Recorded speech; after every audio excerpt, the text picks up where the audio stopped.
Comme tout le département, Bondy a pris de plein fouet la vague de contamination. L'hôpital a très vite été submergé. Alors la ville a transformé son gymnase en centre Covid pour prendre soin de sa population fragile, gratuitement.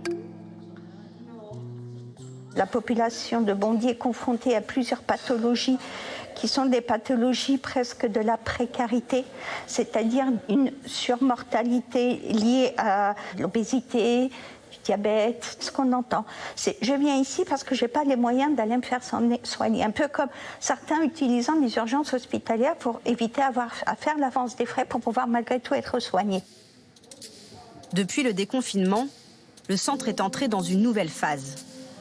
Désormais, les proches des malades peuvent être testés. Laurine vient d'apprendre qu'elle est atteinte du virus. Comment vous faites pour vous protéger les gens qui sont autour de vous? Déjà, je reste dans ma chambre la plupart du temps. Après, quand j'ai besoin de sortir, je mets le masque, je me lave les mains. Ma mère, elle travaille à la mairie de Bondy pour un service d'aide à domicile. Donc, elle est en contact avec des gens. Mon père va reprendre le travail lundi. Et ton frère, tu penses que tu lui as donné? Je sais pas. J'avoue qu'il est un peu dans sa chambre tout le temps en train de jouer aux jeux vidéo, donc... Il n'a pas eu de risque d'être contaminé? Non, je pense pas. Bonjour. Sa famille est testée, puis interrogée sur ses contacts avec l'extérieur. Vous avez reçu des personnes chez vous ou vous êtes resté? Non, on n'a reçu personne. D'accord, ok. Vous êtes une famille de combien? 4. 4, d'accord. Et dans votre appartement, vous avez chacun sa chambre? Chacun a son espace, tout à fait. D'accord, ok. Et si l'appartement est trop petit, l'isolation du malade peut être proposée. Si c'est positif, effectivement, on demande à la famille de se confiner ou auquel cas on écarte le patient et on l'héberge. Là, il va à l'hôtel, qu'on l'héberge pendant 14 jours. Et la famille, si elle est négative, il n'y a pas de souci. Maintenant, si toute la famille est positive, ils restent ensemble, en fait. Ils se confinent et ils restent ensemble. Donc c'est pour ça qu'il y a une enquête sociale. C'est pour ça qu'il y a un médiateur social, pour bien expliquer les choses. Ah, maintenant, ils sont là. Ça va, c'est calme?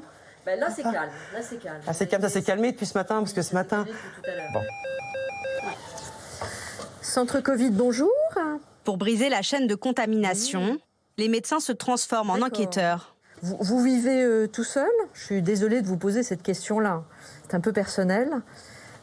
Votre femme, d'accord, plus 2 enfants.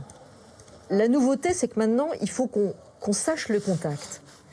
Alors ça, c'est pas facile. Il y a des gens qui n'ont pas envie de vous dire. Quand on leur demande, mais vous êtes confinés quand même depuis 2 mois, là. Quand les gens ont des symptômes, on leur dit, bah oui, mais c'est bizarre quand même, vous êtes confinés.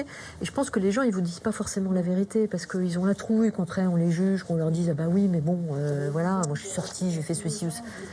C'est malheureusement nécessaire. Voilà, on va dire ça comme ça. C'est malheureusement nécessaire.